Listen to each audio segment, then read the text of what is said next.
अतुलित बलधामं हैमशैलाभदेहं दनुजवनकृशानं ज्ञानिनाम् अग्रगण्यं सकलगुणनिधानं वानराणाम् अधीशं रघुपतिप्रियभक्तं वातजातं नमामि। विश्वेश्वरानंद विश्वबंधु संस्कृत एवं भारत भारती अनुशीलन संस्थान, पंजाब विश्वविद्यालय, साधु आश्रम होशियारपुर तथा भारतीय शिक्षण मंडलम एवं संस्कृत भारती के शास्त्र रक्षण प्रकल्प के संयुक्त तत्वावधान में प्रायोजित यह पतंजलि योग सूत्र के व्यास भाष्य के पंक्ति से अध्ययन का आज 33वां पाठ है। हम अपने प्रोफेसर गुरुवार प्रोफेसर कृष्णकांत शर्मा जी का अभिनंदन करते हैं, स्वागत करते हैं। अब मैं अपने सभी मित्रों का भी हम अभिवादन करते हैं, स्वागत करते हैं। आज कुछ समय अधिक हो गया, इसलिए मैं क्षमा प्रार्थी हूँ, क्योंकि कुछ विलंब दैव कारण से भी है और कुछ मेरी आलस्यता के कारण है, इसलिए मैं क्षमा प्रार्थी हूँ। अब मैं गुरु जी से निवेदन करता हूँ कि वो आज का पाठ हमें पढ़ाने का कृपा करें। विश्वेश्वरानंद विश्वबंधु संस्कृत एवं भारत भारती अनुशीलन संस्थान, भारत शिक्षण मंडल एवं संस्कृत भारती के शास्त्र रक्षण प्रकल्प, इन तीन के संयुक्त तत्वावधान में हम लोग व्यास भाष्य सहित पतंजलि योग सूत्र का अध्ययन कर रहे हैं। इस क्रम में पिछले पाठ में हम लोगों ने तदभावात् संयोगाभावो हानम तदृशे कैवल्यम ये सूत्र पढ़ा था। इसका सारांश ये है, तदभावात् माने तस्याः अभावात्, तस्या माने अविद्याया, उस अविद्या, क्योंकि अविद्या ही दृष्टा और दृश्य के संयोग का कारण है। तस्य हेतु अविद्या, उस संयोग का कारण अविद्या है। तो उस अविद्या की निवृत्ति होने पर, तस्य अभावात्, उसके निवृत्ति होने पर, संयोगाभावो, कारण की निवृत्ति होने पर कार्य भी निवृत्त हो जाता है। तो संयोग जो कार्य है वो भी निवृत्त हो जाता है, उसका भी अभाव हो जाता है, और उसी को कहते हैं हानम। हानम का तात्पर्य है कैवल्य, मोक्ष। और इसीलिए आगे कहा तदृशे कैवल्यम, वह जो है पुरुष का कैवल्य है। इस प्रकार ये सूत्र का सामान्य अर्थ हुआ। भाष्यकार ने कहा था तस्य अदर्शनस्य अभावात्, अदर्शनस्य का तात्पर्य अविद्यायाः अभावात्, अज्ञानस्य अभावात्, बुद्धि पुरुष संयोगाभावः, बुद्धि और पुरुष का जो संयोग है और दृष्टा दृश्य का जो संयोग है, उस संयोग का भी अभाव हो जाता है। तो यही आत्यंत को बंधनोपरमः इत्यर्थः, यही संसार बंधन का उपरम, उसका विराम है। कैसा विराम? आत्यंतिक उपरम, आत्यंतिक उपरम हो जाता है उस बंधन का, ये इसका तात्पर्य है। अब एतद हानम, इसको कहते हैं हान। तद दृशे कैवल्यम, वह दृशे है माने पुरुषस्य कैवल्यम, पुरुषस्य अमिश्री भावक, उसी का कैवल्य की ही व्याख्या कर रहे हैं। तदृशे कैवल्यम की व्याख्या कि तस्य पुरुषस्य अमिश्री भावः, उस पुरुष का, तद माने वह जो हान है, वही हान पुरुषस्य कैवल्यम, पुरुष का कैवल्य है का तात्पर्य है पुरुषस्य बुद्ध्या सह अमिश्री भावः, बुद्धि के साथ सर्वथा मिश्रण रहित वह हो जाता है, पृथक वह पुरुष हो जाता है। यही है पुरुषस्य पुनर्असंयोगो गुणैः इत्यर्थः। तात्पर्य क्या हुआ? उसी तात्पर्य को इसके द्वारा, इस अर्धांश अर्ध वाक्य के द्वारा समझा रहे हैं। गुणैः माने गुणैः सह पुनः असंयोग, गुणों के साथ पुनः संयोग न होना, ये इसका अर्थ हुआ, तात्पर्य हुआ। दुख कारण निवृत्तो दुखो परमः हानम, अभी अभी मैंने कहा था कि कारण की निवृत्ति होने पर कार्य की निवृत्ति होती है। तो दुख का जो कारण है अविद्या, उसकी निवृत्ति होने पर दुख का भी उपरम हो जाता है, और उसी को जो है हान कहा गया है। और उस समय क्या स्थिति होती है पुरुष की? उसके कैवल्य होने का तात्पर्य क्या है? उसी को समझा रहे हैं। तदा स्वरूप प्रतिष्ठा पुरुष,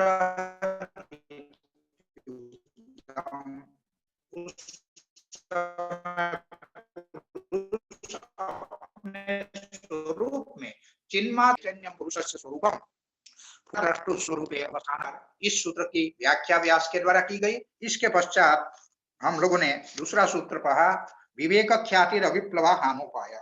अथ हानस्य कह प्राप्त्युपाय, उस हान की प्राप्ति का उपाय क्या है, इसको बतलाते हुए सूत्रकार ने कहा विवेक ख्यातिर अविप्लवा हानोपाय। अर्थ करते समय विशेषण को हम लोग पहले कर ले। अविप्लवा विवेक ख्याति, अविप्लवा जो है विप्लव रहित, ऐसी जो विवेक ख्याति है उस विवेक ख्याति को अविप्लवा विवेक ख्याति कहेंगे। वही अविप्लवा विवेक ख्याति हान का उपाय है। विशेषेण प्लवः विप्लवः, विप्लव का सामान्य अर्थ होता है उलटफेर, उथल पुथल, उसको विप्लव कहते हैं। जैसे कोई सुनामी आया तो उसको हम प्राकृतिक विप्लव बोलते हैं। अभी एक पुनः जो है झंझावात आया है, उसको भी हम क्या कहेंगे, विप्लव कहेंगे। इस प्रकार का जो उलट पुलट होना वो है। तो अविद्यमानः विप्लवः यस्याम सा अविप्लवा, जिसमें विप्लव जो है रहित हो जाए उसको कहेंगे अविप्लवा विवेक ख्याति ही, अर्थात मिथ्या ज्ञान से सर्वथा रहित। विप्लव क्या है, वही मिथ्या ज्ञान है। उस मिथ्या ज्ञान से सर्वथा रहित होना, यही है अविप्लवा विवेक ख्याति का आशय। तो यही है हान का उपाय। हान का अर्थात मोक्ष का वह उपाय है। इस प्रकार ये बताया गया। इसको बतलाने के पश्चात भाष्यकार इसकी व्याख्या करते हुए कहते हैं सत्पुरुषान्यता प्रत्ययो विवेक ख्याति ही। विवेक ख्याति है क्या? ख्याति का अर्थ होता है ज्ञान।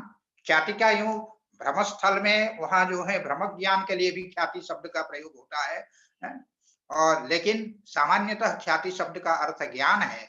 तो विवेक ख्याति, भ्रमस्थल में भी ये विवेक ख्याति की बात आती है। तो विवेक ख्याति जो है वो क्या है, विवेक ज्ञान।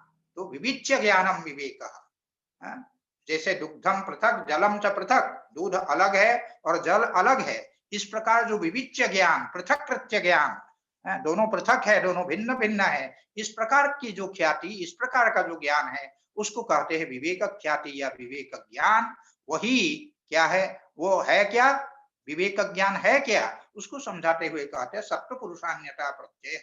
सत्वम अन्यत् पुरुषस्य अन्यः तयोर्भावः सत्व पुरुषान्यता प्रत्यय इति सत्व पुरुषान्यता प्रत्यय।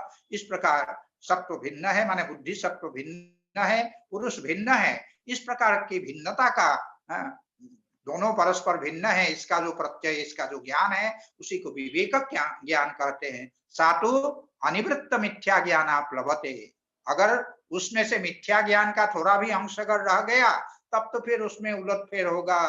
उलटफेर होने का मतलब क्या है, उस विवेक ज्ञान से पुनः च्युत होकर के व्युत्थान की स्थिति में योगी आ जाएगा। तो इसीलिए उस विवेक ख्याति को सर्वथा अविप्लव, मिथ्या ज्ञान से सर्वथा शून्य होना चाहिए। इसीलिए कहा सातु अनिवृत्त मिथ्या ज्ञान प्लवते, यदा मिथ्या ज्ञानम दग्ध बीज भावम वन्ध्य प्रसवम संपद्यते।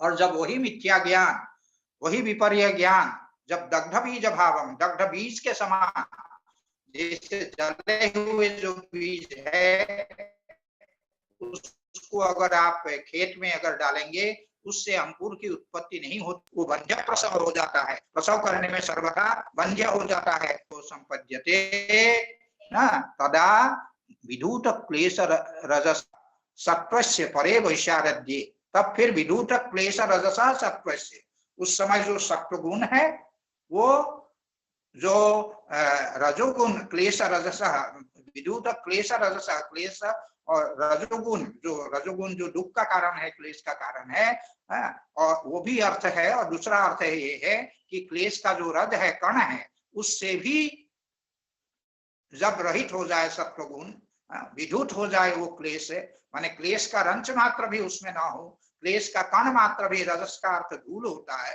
तो क्लेश रजस माने क्लेश रूपी जो धूल है उसका एक कण है, धूल का कण है, उससे भी जब वो रहित हो जाए तब परे वैशारद्ये, उत्कृष्ट जो वैशारद्य माने नैर्मल्य, निर्मलता, उसमें जो है वो स्थित होता है। तो वशीकार संज्ञायाम वर्तमानस्य, उसको वशीकार संज्ञा वैराग्य कहते हैं, जिसको हम लोग पढ़ चुके हैं। तो उसमें विद्यमान जो विवेक प्रत्यय प्रवाह, विवेक ज्ञान का जो प्रवाह है, धारा, वो अत्यंत निर्मल हो जाता है, निर्मलो भवति सा विवेक ख्याति अविप्लवा। ये इस प्रकार की जो विवेक ख्याति है वो अविप्लवा विवेक ख्याति होती है। और वही विवेक ख्याति, वही अविप्लवा विवेक ख्याति हानस्य उपाय, अर्थात उस हान का उपाय है, मोक्ष का वही उपाय है।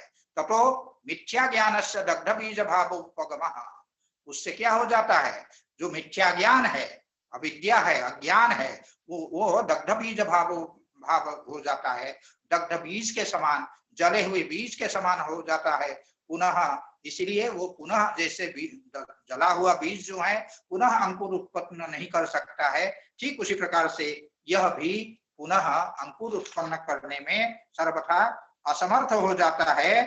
तो ऐसा दग्ध बीज भाव उपगम पुनः अप्रसव, उसी को समझाते हुए कहते हैं पुनः वह प्रसव करने में, पुनः अंकुर उत्पन्न करने में, पुनः अपना कार्य करने में वो अक्षम हो जाता है। इत्येष मोक्ष मार्ग, यही मोक्ष का मार्ग है, यही मोक्ष का रास्ता है। वो यही हानस्य उपाय, हानस्य माने वही मोक्षस्य उपाय, ये मोक्ष का उपाय है। अब इसके बाद सूत्र आता है तस्य सप्तधा प्रांत भूमि प्रज्ञा। तस्य, तस्य का तो सामान्य अर्थ हुआ उसका, माने उस, यहाँ उसकी कहेंगे क्योंकि तस्य प्रज्ञा, उसकी जो प्रज्ञा होती है वो कैसी प्रज्ञा होती है, प्रांत भूमि प्रज्ञा।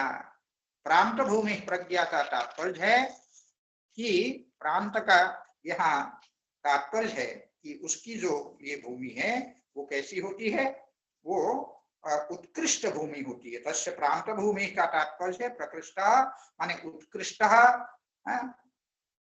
माने कोटि, उत्कृष्ट कोटि वाला, उत्कृष्ट स्तर वाली वह भूमि होती है प्रज्ञा। यह प्रज्ञा जो है, ये प्रकृष्ट जो ज्ञान है वो कैसी होती है, वो प्रांत भूमि, प्रांत भूमि का तात्पर्य है वो प्रकृष्ट जो स्तर है उसको प्राप्त करता है। इसलिए प्रकृष्ट माने उत्कृष्ट, भूमि अंतः अर्थात कोटि यासाम भूमि नाम माने अवस्था नाम, ताह अवस्था प्रांता, उनको कहेंगे प्रांत, माने उत्कृष्ट कोटि वाली जो प्रज्ञा है उसको कहेंगे प्रांत भूमि प्रज्ञा। प्रज्ञा का ये विशेषण है।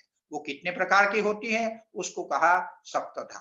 अब यहाँ एक विचारणीय विषय यह है कि ये जो तस्य है ये सर्वनाम है। सर्वनाम पूर्व का परामर्शक होता है, तो पूर्व का परामर्शक तो इसके ठीक पूर्व जो है हानोपाय पद आया है पूर्व सूत्र में, क्योंकि पूर्व सूत्र में हानोपाय पद आया है, विवेक ख्याति रविप्लवा हानोपाय, उसमें हानोपाय पद आया है। इसीलिए सर्वनाम चूंकि पूर्व का परामर्शक होता है, इसीलिए तस्य पद से हानोपाय को लेना चाहिए। और एक आचार्य विज्ञान भिक्षु ने हानोपाय अर्थ लिया है, लेकिन भाष्यकार और आचार्य वाचस्पति मिश्र एवं हरिहरानंद आरण्यक ने इसका अर्थ जो है विवेक ख्याति संपन्न जो योगी है ये अर्थ किया है तस्य का। तो ये मतलब दोनों ही अर्थ ठीक है, दोनों ही अर्थ में अर्थ लग जाता है, उसमें कोई दिक्कत नहीं है। तो इसी का अर्थ करते हुए भाष्यकार कहते तस्य इति प्रत्युदित ख्याते प्रत्याम्नायः, तस्य इति प्रत्युदित ख्याते अर्थात प्रत्युदिता ख्याति ही यस्य, असौ प्रत्युदित ख्याति ही, जिसकी ख्याति अर्थात वो विवेक ख्याति, विवेक ज्ञान जिसको उत्पन्न हो गया हो, ऐसे जो विवेकी जो योगी है, विवेक ख्याति संपन्न जो योगी है, उसके प्रत्याम्नाय का तात्पर्य है, प्रत्याम्नाय का तात्पर्य है परामर्श समझना चाहिए। इससे माने तस्य इति प्रत्याम्नाय, तस्य इस पद के द्वारा परामर्श किया गया है किसका, तो कहते प्रत्युदित ख्याते है, जिसकी विवेक ख्याति उत्पन्न हो गई हो, ऐसे योगी का परामर्श इसके द्वारा होता है, ऐसा भाष्यकार ने इसका अर्थ किया। और सप्तधा इति अशुद्ध्यावरण मलापगमात् चित्तस्य प्रत्ययांतरानुत्पादे सती सप्त प्रकारैव प्रज्ञा विवेकिनो भवति। यहाँ भी देखिए, यहाँ भी तस्य वही विवेकिनः, उस विवेकी को सप्त प्रकारैव प्रज्ञा भवति, 7 प्रकार की ही प्रज्ञा होती है। तो किस कैसे विवेकी, उसको जो है वो बता रहे हैं कि अशुद्ध्यावरण मलाप गमात, अशुद्धि रूपी जो आवरण है, अविद्या रूपी जो अशुद्धि है, उस अशुद्धि के आवरण से, अविद्या के आवरण रूपी जो मल है, उस मल के अपगम होने पर, उस मल के दूर होने पर चित्तस्य, जो चित्त है वो प्रत्यांतरानुत्पादे, उसमें अन्य प्रत्यय, अन्य ज्ञान उत्पन्न नहीं होता है। सामान्यतः स्थिति क्या होती है, सामान्यतः अभी हम अध्यापन कर रहे हैं, इस अध्यापन काल में हो सकता है किसी का मन अगर चंचल हो तो वो यहाँ अध्यापक क्या पढ़ा रहे हैं उस पर मन न लग करके अन्यत्र विचरण करने लगता है। ये स्थिति सामान्यतः होती है, ये कोई हम आपका दोष करके नहीं कह रहे हैं, लेकिन कई एक विद्यार्थियों के साथ ये घटना घटती है। इसीलिए जब कहते हैं आपको समझ में आया तो कहते हैं नहीं गुरुजी एक बार फिर से बताइए, ये स्थिति होती है। तो इसीलिए ऐसा ऐसा ऐसा जो है बीच बीच में हमारा चित्त इधर उधर भटकने लगता है, लेकिन जब चित्त प्रत्ययांतरानुत्पादे, उस चित्त में दूसरा प्रत्यय, दूसरा ज्ञान, उसकी उत्पत्ति ना हो, उसका उत्पादन ना हो, तो ऐसे जो है चित्तस्य प्रत्ययांतरानुत्पादे सति भावे सप्तमी है, तो प्रत्यांतर के दूसरे ज्ञान के उत्पन्न न होने पर सप्त प्रकार प्रज्ञा, जब योगी के चित्त में अन्य कोई प्रत्यय, अन्य कोई ज्ञान उत्पन्न नहीं होता है, जो ध्येय है उस ध्येयातिरिक्त अन्य वस्तु का ज्ञान नहीं होता है, उस समय सप्त प्रकार प्रज्ञा विवेकिना, जो विवेकी योगी है उसके 7 प्रकार की प्रज्ञा होती है, 7 प्रकार की प्रकृष्ट ज्ञान की कोटि होती है।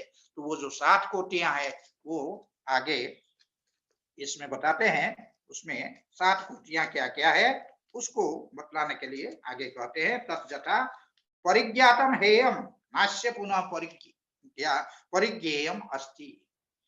हेयम परिज्ञातम, हेय क्या है, हेयम दुःखम अनागतम, यहाँ केवल उतना ही नहीं, योगी के लिए जो आपको हमको जिस विषय सुख का अनुभव सुख के रूप में होता है, योगी के लिए परिणाम ताप संस्कार दुख गुणवृत्ति विरोधाच्य दुखम एवं सर्वम विवेकिना, जो विवेकी होते हैं उनके लिए वह भी परिणाम दुख, ताप दुख, संस्कार दुख के कारण और गुणों के परस्पर वृत्तियों में जो विरोध है उसके कारण क्या होता है, जो विवेकी होता है, विवेकी जो योगी होते हैं उनके लिए वो सब जो है दुख की कोटि में आते हैं।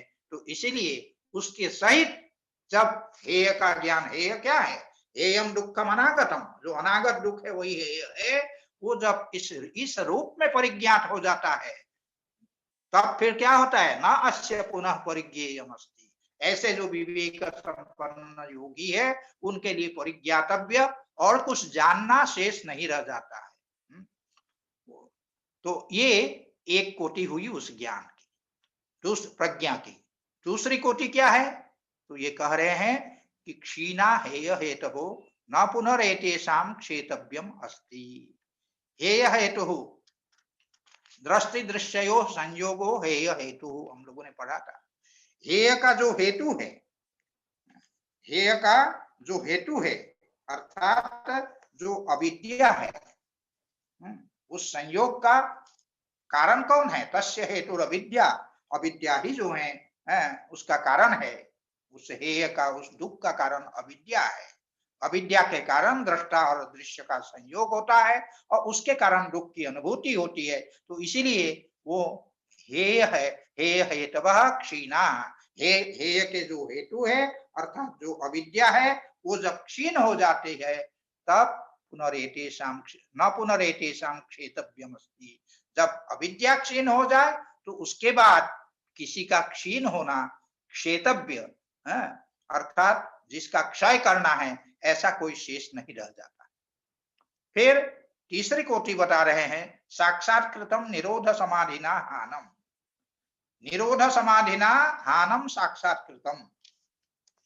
निरोध समाधि अर्थात जो असंप्रज्ञात समाधि है उससे असंप्रज्ञात समाधि जहां सिद्ध होती है तो तत्काल जो है मोक्ष की प्राप्ति, हान की प्राप्ति हो जाती है।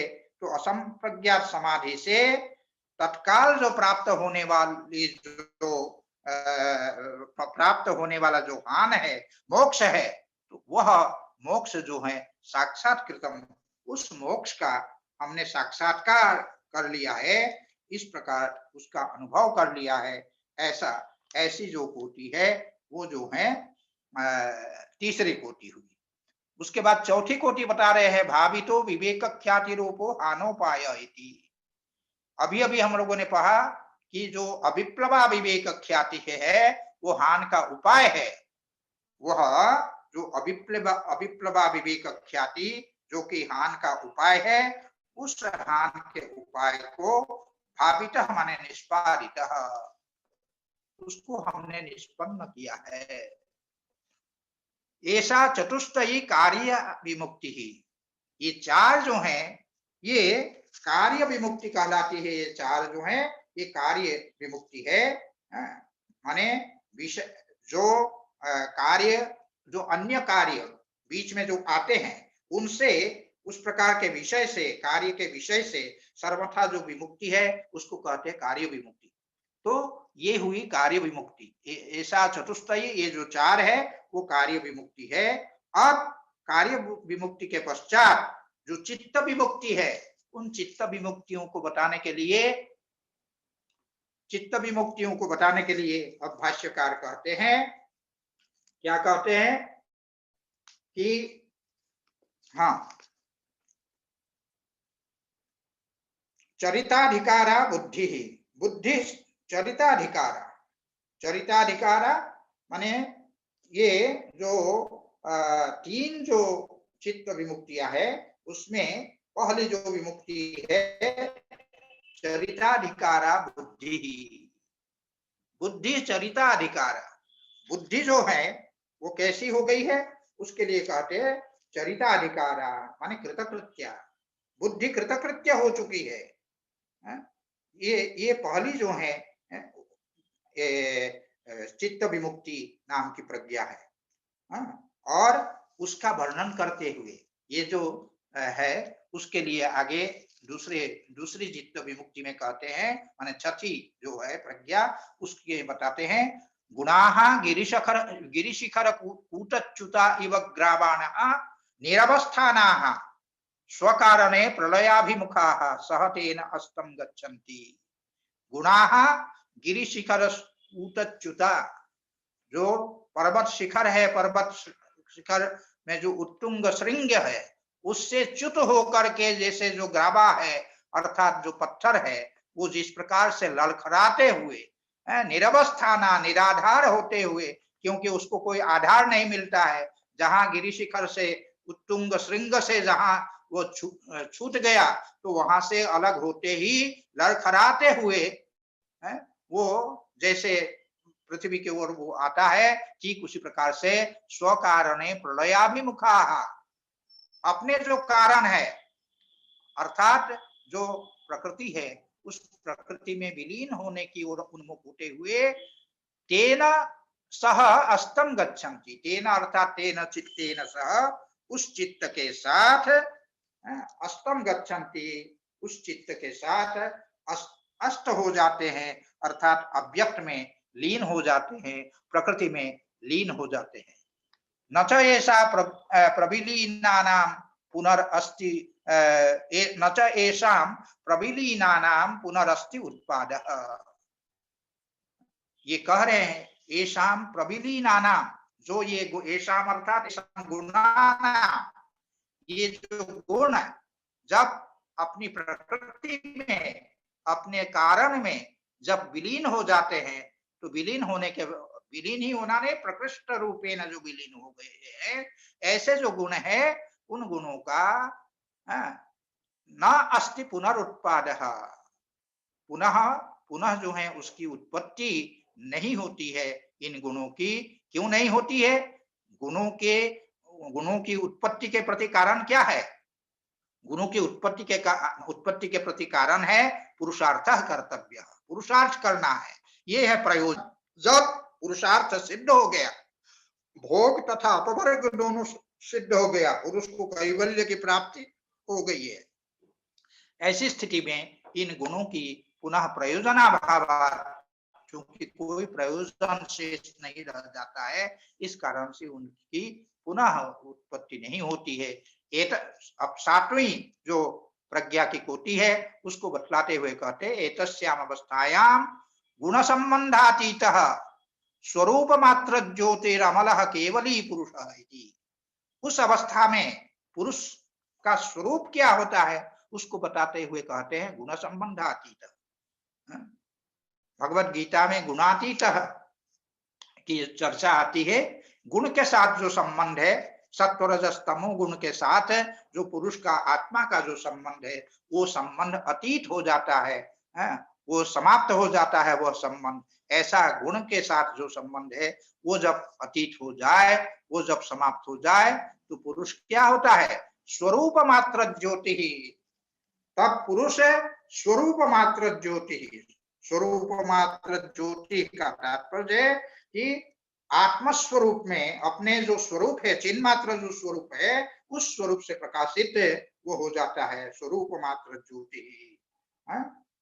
कहने का तात्पर्य है वो अपने स्वरूप में केवल अवस्थित हो जाता है पुरुष। वह वो जो बुद्धि है उसका प्रतिसंवेदन करने वाला अब वो नहीं रह जाता है। तो इसीलिए स्वरूप मात्र ज्योति, मात्र शब्द का प्रयोग कर दिया कि स्वरूप मात्र ज्योति, अपने स्वरूप से वो प्रकाशित होने वाला वह पुरुष होता है। इसीलिए वो अमलः, वो कैसा होता है? अमलः माने सर्वथा निर्मलः, और केवली माने केवली का तात्पर्य है गुण के संयोग से सर्वथा रहित वो हो जाता है। तो पुरुष हिति, पुरुष का ये स्वरूप होता है उस समय।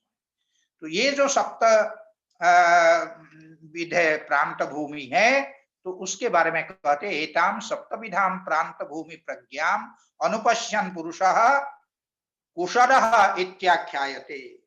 एताम सप्तविधाम प्रांत भूमि प्रज्ञा, ये जो 7 प्रकार की उत्कृष्ट भूमियों वाली जो प्रज्ञा है, उत्कृष्ट स्तर वाली जो प्रज्ञा है, उस प्रज्ञा को क्या करके अनुपश्यन, अनुपश्यन माने उसको देखते हुए, शत्रु का प्रयोग है, उसको देखते हुए जो पुरुष है वो पुरुष कैसा होता है?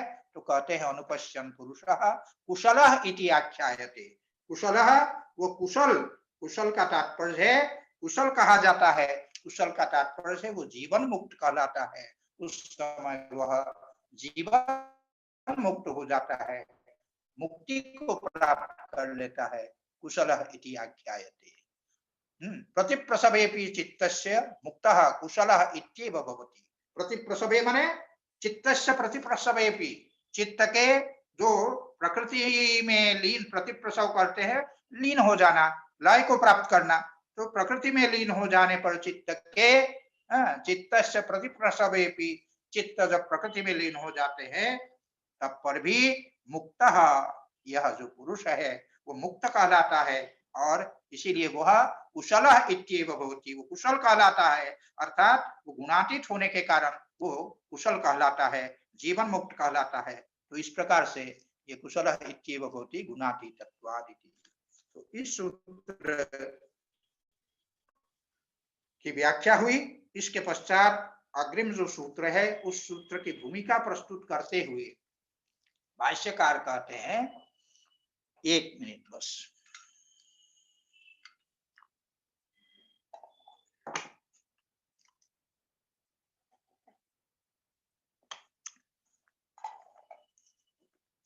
सिद्धा भवति विवेक ख्यातिर हानोपायः इति।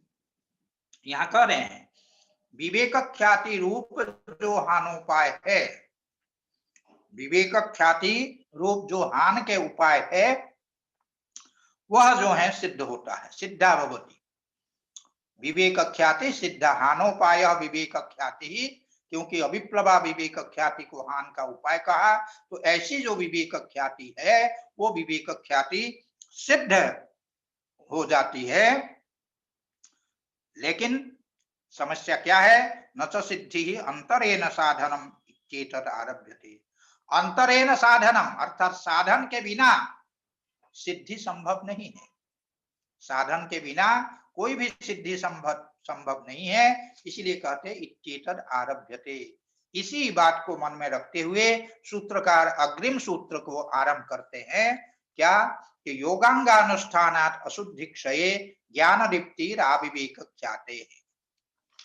जो योगांग अभी अभी आगे बताने वाले हैं, यम नियम आसन प्राणायाम प्रत्याहार धारणा ध्यान और समाधि रूप जो योगांग है, उन योगांगों के अनुष्ठानात् उसके भलीभांति अनुष्ठान से अर्थात निरंतर अभ्यास से अशुद्धि क्षय, जो अविद्या रूपी जो अशुद्धि है, उस अशुद्धि के क्षीण हो जाने पर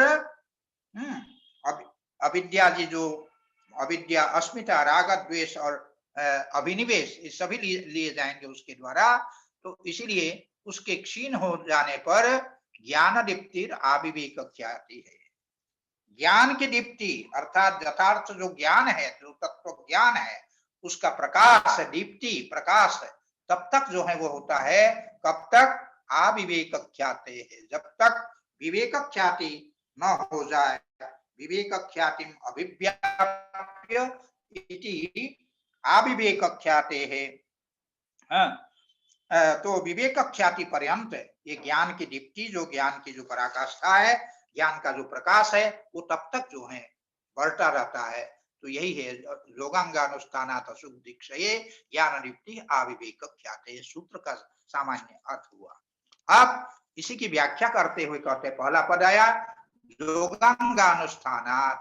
तो ये योगांग क्या है? तो कहते योगांगानि अष्टौ अभिधायिष्यमाणानि। ये जो 8 योगांग यम नियम आसन प्राणायाम प्रत्याहार धारणा ध्यान और समाधि, ये 8 प्राणायाम, ये जो 8 है जो योगांग है, वो इन 8 योगांगों को इसके तुरंत बाद बतलाने वाले हैं। तेषाम अनुष्ठानात्, तेषाम अर्थात योगांगानाम अनुष्ठानात् पंच परवरो विपर्ययस्य अशुद्धि रूपस्य क्षयो नाशः। अशुद्धि रूपस्य, अशुद्धि क्षय कहा तो उसकी की व्याख्या कर रहे हैं कि पंच पर्वण विपर्ययस्य, जो पंच पर्वा विपर्य, पर्व शब्द का अर्थ उस दिन मैंने बताया था, जिसको हिंदी में हम पोर कहते हैं।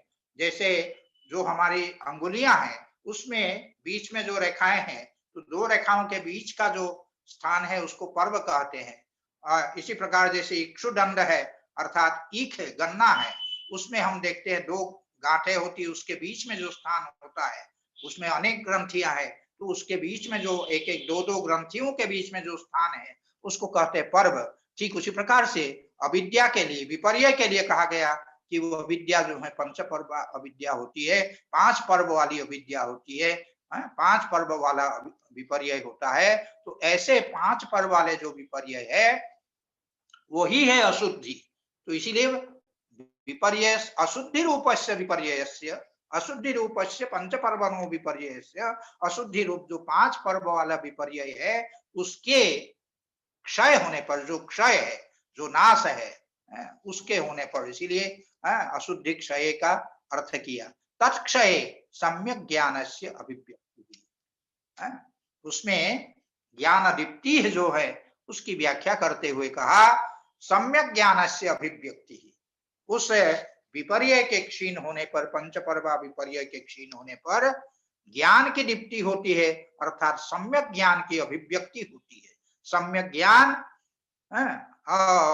ज्ञान इसके भेद को हमने पहले बता ही दिया था। जिसको विवेक ज्ञान कहते हैं उसको सम्यक ज्ञान कहते हैं।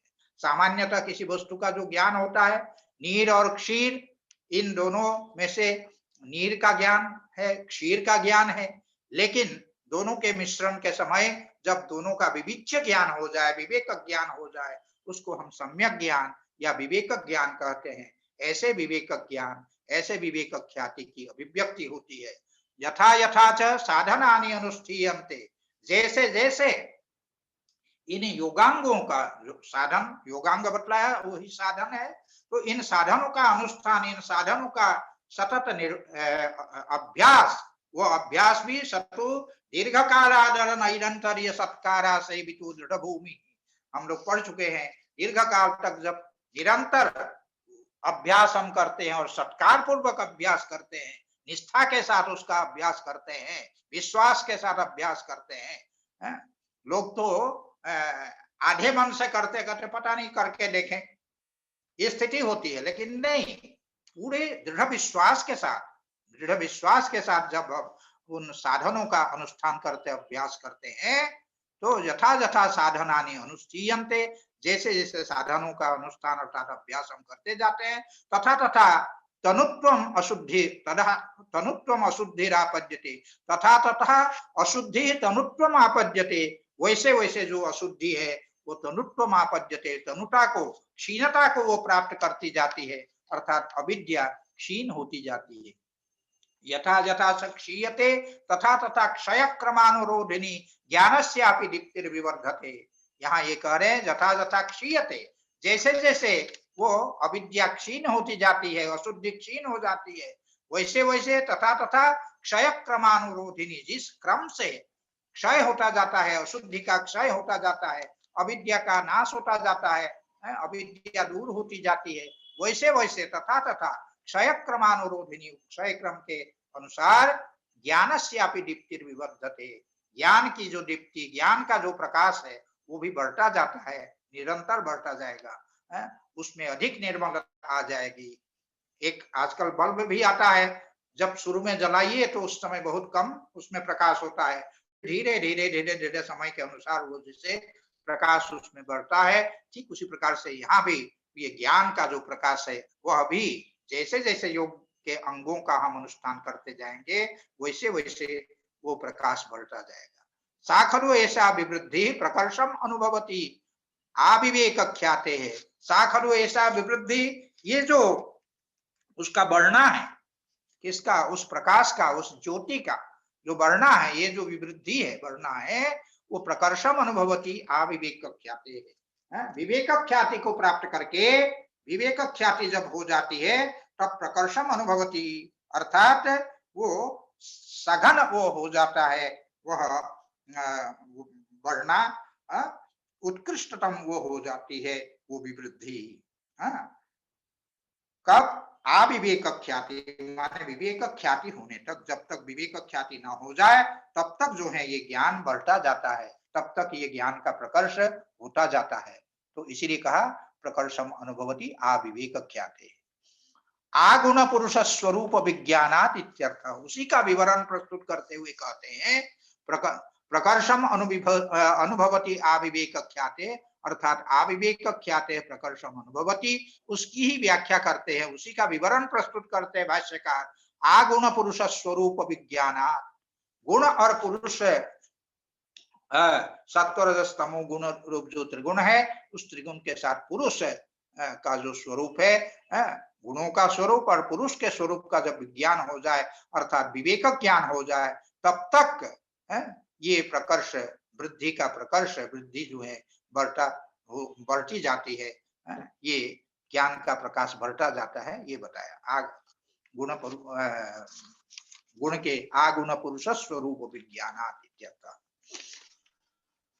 अब इसके बाद कहते गंगा नाम अशुद्धेर वियोग कारणम, यहाँ पर ये कह रहे हैं कि हाँ, आगुण पुरुष स्वरूप विज्ञान योगांगा नाम अशुद्धेर वियोग कारणम, अशुद्धिर वियोग कारणम, योगांगा नाम जो योग के जो अंग है उनका अनुष्ठानम, योगांगा नाम अनुष्ठानम अशुद्धेर वियोग कारणम, योग के जो अंग है, यम नियम आदि जो योग के अंग है, उन योगांगों का जो अनुष्ठान है अर्थात अभ्यास है, वो अशुद्धेर वियोग कारणम, जो अशुद्धि है, विपर्य है, वो अविद्या क्लेश है, उनके वियोग का वो कारण होता है। कौन, योगांगों का अनुष्ठान। यथा परशुच्छेद्यस्य, जो परशु है, किसी काष्ठ आदि का जैसे छेदन करते हैं, जो काष्ठ हुआ छेद्य, उस छेद्य के छेदन के प्रति जिस प्रकार परशु कारण होता है, कुठार कारण होता है, परशुराम का नाम आप लोगों ने सुना ही है, हाथ में कुठार होने के कारण उनको जो है परशुराम कहा जाता है। तो ऐसे परशु, जिस प्रकार से वो परशु जो कुठार है वो जो छेद्य होता है, जिसका छेदन हम करते हैं, छेदन योग्य जो पदार्थ है उसके प्रति जिस प्रकार परशु कारण होता है, ठीक उसी प्रकार से ये जो अशुद्धि है, उन अशुद्धियों के वियोग का कारण योगांग का अनुष्ठान है, योगांगों का अभ्यास है। विवेक ख्यातेस्तु प्राप्ति कारणम यथा धर्म। यहाँ ये कहते हैं जो विवेक ख्याति है, उस विवेक ख्याति जो है वो क्या है, प्राप्ति कारणम। उस विवेक ख्याति के प्रति ये योगांगों का जो अनुष्ठान है, उस योगांगों का अनुष्ठान विवेक ख्याति के प्रति प्राप्ति कारणम, उसकी प्राप्ति कारण होता है, प्राप्त करने या उससे मिलाने वाला ये कारण होता है। नान्यथा कारणम, कोई अन्य प्रकार का कारण नहीं है। तो कतिच एतानि कारणानि, और ये जो कारण है, आपने कारण की चर्चा की, ये जो है ये योगांगों का जो अनुष्ठान है वो अशुद्धि के वियोग का कारण है, और विवेक ख्याति के प्रति जो योगांग है वो प्राप्ति कारण है, ये आपने बताया। अब प्रश्न उठता है, हाँ, यथा धर्म सुखस्य नान्यथा कारण, जैसे धर्म जो है सुख प्राप्ति का कारण होता है, जैसे स्वर्ग कामो जजेत कहा, तो वेद प्रतिपाद्य प्रयोजनवद अर्थो धर्म, वेद के द्वारा प्रतिपादित जो प्रयोजन से युक्त है जो पदार्थ है उसको कहते हैं धर्म, धर्म कहते हैं।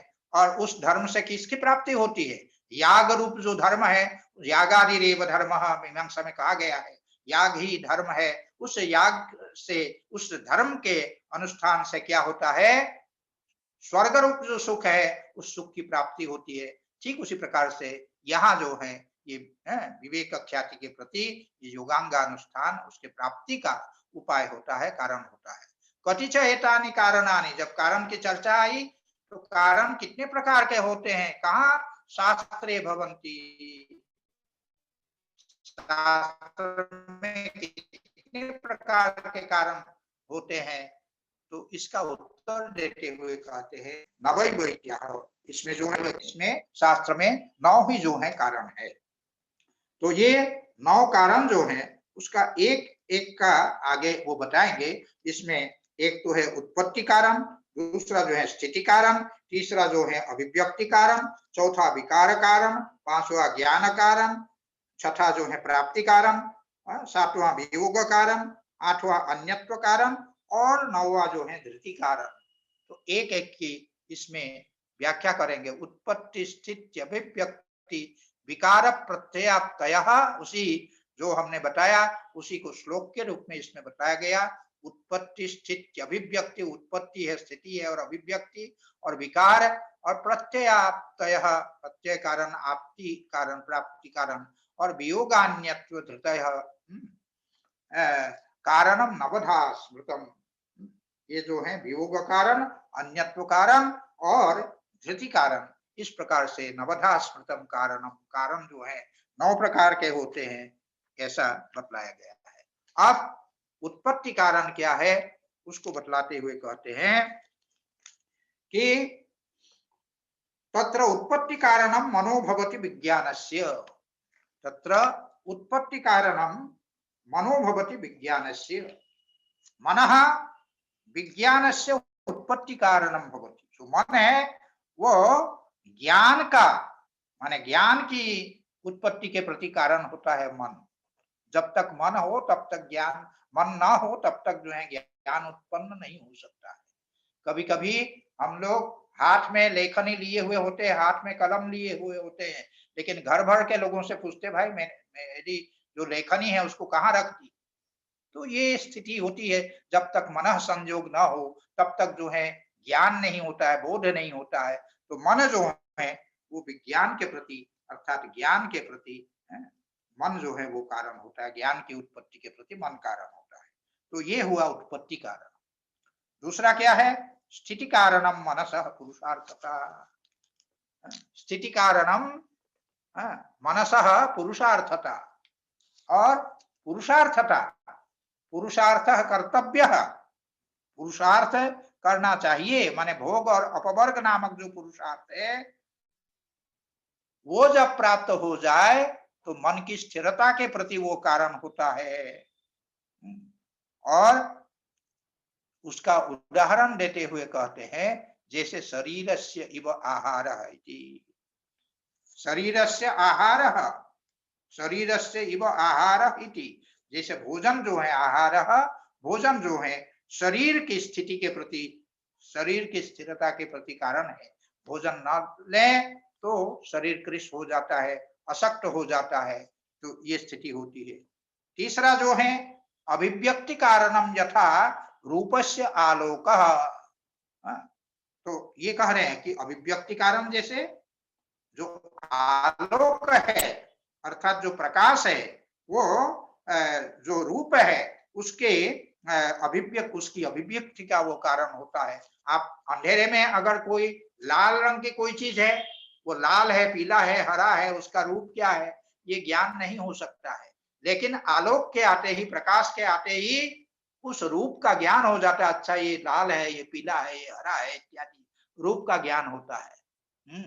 वो आलोक जो है, प्रकाश जो है उसके प्रति कारण होता है। तथा रूपक ज्ञानम, उसी प्रकार रूप को अभिव्यक्त करने वाला जो कारण आलोक या प्रकाश जो है वो रूपक ज्ञान है, अर्थात रूपक ज्ञान के प्रति ये आलोक कारण है। विकार कारणम मनसो विषयांतरम यथा अग्नि पाक्यस्य।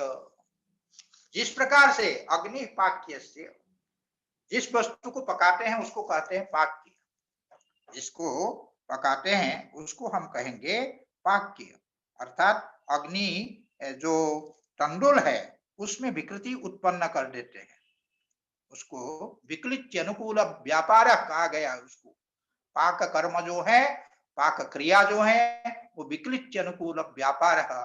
तंडुल में विकृति जब तक न आ जाए, तंडुल जब तक जो है कोमल ना हो जाए, तब तक, जब पक न जाए तब तक जो है आग में हम पकाते हैं। तो वो अग्नि जो है उस पाक्य के प्रति विकार कारण है। पहले ठोस तंडुल के रूप में था और वो जो है अग्नि में पकाने से फिर वो कोमल हो जाता है, उसमें विकृति आ जाती है, विकार आ जाता है। तो उस विकार के प्रति जैसे अग्नि कारण है, ठीक उसी प्रकार से विकार कारणम मनसो विषयांतरम। मन का विकार कारण कौन है? विषयांतरम, दूसरा विषय। एक विषय का ध्यान कर रहे हैं, उतने में दूसरा विषय अगर मन में आ जाए, वही विषयांतर। अन्य विषय विषयांतरम, दूसरा कोई विषय बीच में मन में आ जाए तो वो विषयांतर जो है विकार, मन की विकृति का वो कारण है। और प्रत्येक कारणम धूम ज्ञानम अग्नि ज्ञानस्य, अग्नि ज्ञानस्य धूम ज्ञानम प्रत्येक कारण। जो अग्नि ज्ञान है, पर्वत में अग्नि का जैसे ज्ञान है तो कैसे होता है?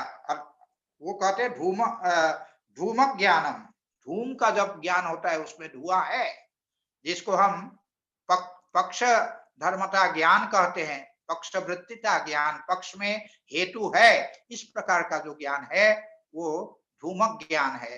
पक्ष अर्थात जो पर्वत है, उस पर्वत में धूम है इत्याकारक जो ज्ञान है वो अग्नि ज्ञान, अग्नि है उसके प्रामाण्य निश्चय के प्रति। प्रत्यय कारण का तात्पर्य है जो प्रामाण्य निश्चय है उसके प्रति वो धूमक ज्ञान जो है वो कारण होता है। प्रत्यय कारणम धूमक ज्ञानम अभिज्ञान, अग्नि ज्ञान से, अग्नि ज्ञान से धूमक ज्ञानम प्रत्यय कारण। और प्राप्ति कारणम योगांगानुष्ठानम विवेक ख्याते है। जो योगांगों का जो अनुष्ठान है वो विवेक ख्याते है, अर्थात विवेक ज्ञान जो होता है उसकी प्राप्ति का कारण होता है। विवेक ज्ञान की प्राप्ति कब होती है? तब होती है जब योगांगों का हम अनुष्ठान करें, योगांगों का सतत अभ्यास करें, तो वो जो है उसके प्रति कारण होता है। और तदेव, वही जो है क्या है, वियोग कारणम तदेव अशुद्धे है, तदेव अशुद्धे है वियोग कारणम। तदेव अर्थात तदेव योगांगानुष्ठानम, वही योगांगों का अनुष्ठान अशुद्धे है वियोग कारणम, जो अविद्या रूपी जो अशुद्धि है, विपर्य रूपी जो अशुद्धि है, उसके वियोग का वह कारण है। तदेव अशुद्धे है वियोग कारणम, वह अशुद्धि के प्रति वियोग का कारण। अब अन्यत्व कारण क्या है? उसका बता रहे हैं अन्यत्र कारणम यथा सुवर्णस्य सुवर्णकारः एवं एकस्य स्त्री प्रत्यय। हाँ, अन्यत्र कारणम यथा सुवर्णस्य सुवर्णकारः, भिन्न रूप देने वाला जो कारण है, जो सोना है, एक सोने के बिस्किट है, उसको अलंकरण में परिवर्तित करने वाला कौन होता है? जो सुवर्णकार है, जो स्वर्णकार होता है, सोने का, जो सुवर्णस्य, जो सुवर्ण है उसका, उसको अन्य रूप देने वाला जो कारण है वो सुवर्णकार अर्थात सुनार होता है।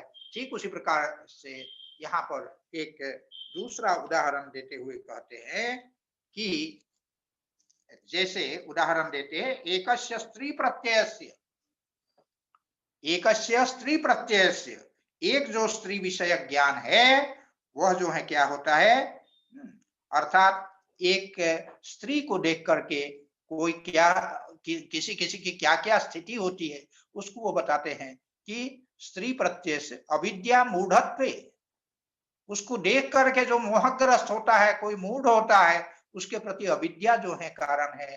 अविद्या ही उसके मन को जो है अन्यता प्रदान करती है, तो इसीलिए उसके अन्यत्व में अन्यत्व क्या हुआ, वही मूढ़त्व। तो मूढ़ होने में उसका कारण अविद्या है। और जैसे जो सपत्नी लोग हैं उसी स्त्री को देख करके सौत लोग जो हैं वो दुखी होती है, तो उसके पीछे क्या कारण है? द्वेषः दुःखत्वे कारणम।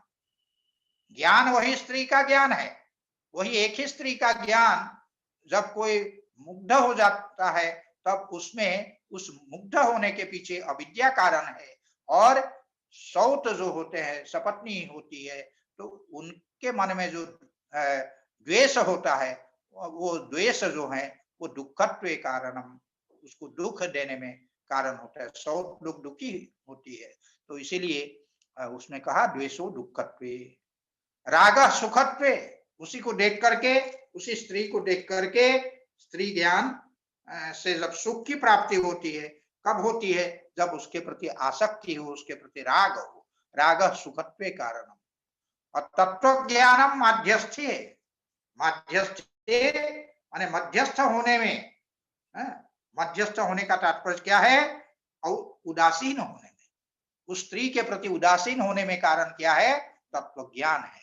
जब तत्व ज्ञान होता है तब न उसको सुख होता है, उसको देखकर न दुख होता है, न मोह होता है। इस प्रकार ये स्थिति होती है। और धृति कारणम शरीरम इंद्रियाणाम, शरीरम इंद्रियाणाम धृति कारणम। धृति कारण माने धारण करने वाला जो कारण होता है उसको कहते हैं धृति कारण। शरीर को, शरीर में जो इंद्रियां हैं, उन इंद्रियों को धारण करने के प्रति जो कारण है वो शरीर है। शरीर है तब इंद्रिय है, अन्यथा नहीं। तो इसलिए शरीर में इंद्रियों के धारण का जो कारण है वो धृति कारण है। तानि च तस्य महाभूतानि शरीराणाम, और जो भूतानि च, और जो भूतानि, जो भूत है, पंच महाभूत है, वो जो है क्या है? शरीरानाम, शरीर को धारण करने के प्रति जो पंच महाभूत है वो जो है कारण होते हैं। तानि च परस्परम सर्वेषाम, और ये पंच महाभूत एक दूसरे के, क्योंकि एक दूसरे पर आश्रित होते हैं, यथा संभव जो है ये एक दूसरे से जो है जुड़े हुए होते हैं, एक दूसरे के साथ उसके एक दूसरे का आश्रय करके ये भूत स्थित है। इसीलिए तानि च तस्य महाभूतानि शरीराणाम, तानि च परस्परम, ये परस्पर जो है एक दूसरे के आश्रय होता है। आगे कहते हैं कि तैर्यज्ञ, हाँ, तैर्यज्ञ यो न मानुष दैवतानि च परस्परार्थत्वा, क्योंकि ये भूत परस्पर क्यों एक दूसरे के आश्रय होते हैं? तो कहते हैं तैर्यक जोनि होने के कारण, और जो मनुष्य है और दैवत है, देव योनि है, ये सब परस्परार्थत्वात्, एक दूसरे के निमित्त है, दूसरे के प्रयोजन से एक दूसरे हैं। ये आप सभी लोग अनुभव करते होंगे कि सबकी आवश्यकता है पशु पक्षियों की भी आवश्यकता है, मनुष्य की भी आवश्यकता है। मनुष्य अकेले पर्याप्त नहीं है, उसके लिए इन सभी तिर्यक योनि की भी आवश्यकता होती है। तिर्यक योनि माने पशु पक्षी आदि जो है जीव, वो और मनुष्य और देवगण ये एक दूसरे के आश्रय एवं आश्रित होकर के ये विद्यमान होते हैं, उनको धारण करते हैं। इसीलिए ये सब धृति कारण हुए। इसी बात को बताते हुए तानि यथा संभवम पदार्थांतरेष्वपि युज्यानि एवं नव कारणानि, इस प्रकार से 9 कारण बतलाए गए हैं। और तानि नव कारणानि, ये जो 9 कारण है, यथा संभवम, जहां तक संभव हो, अन्य पदार्थ जो हैं, दूसरे दूसरे जो पदार्थ है, उनमें भी इन कारणों का आपको योजन करना चाहिए, इन कारणों को समझना चाहिए। योगांगानुष्ठानम तु विधैव कारणत्वम लभते, योग का जो अनुष्ठान है वो 2 के प्रति क्या है, अशुद्धि क्षय के प्रति और विवेक ख्याति के प्रति, ये 2 प्रकार से उसका संबंध जुड़ता है। तो इसीलिए विधैव कारणत्वम लभते, योगा का अनुष्ठान 2 प्रकार से वो कारण बनता है, एक तो अशुद्धि क्षय के प्रति और दूसरा जो है विवेक ख्याति के प्रति, लभते इति। इस प्रकार इस सूत्र का समापन होता है। इति शब्द के द्वारा उस समाप्ति को सूचित किया जा रहा है। तो इस प्रकार ये सूत्र हुआ। इसके बाद जो योगांग है उसकी चर्चा होगी, वो चर्चा हम लोग अगले पाठ में करेंगे। धन्यवाद। गुरु जी बहुत बहुत धन्यवाद। किसी की कोई जिज्ञासा है?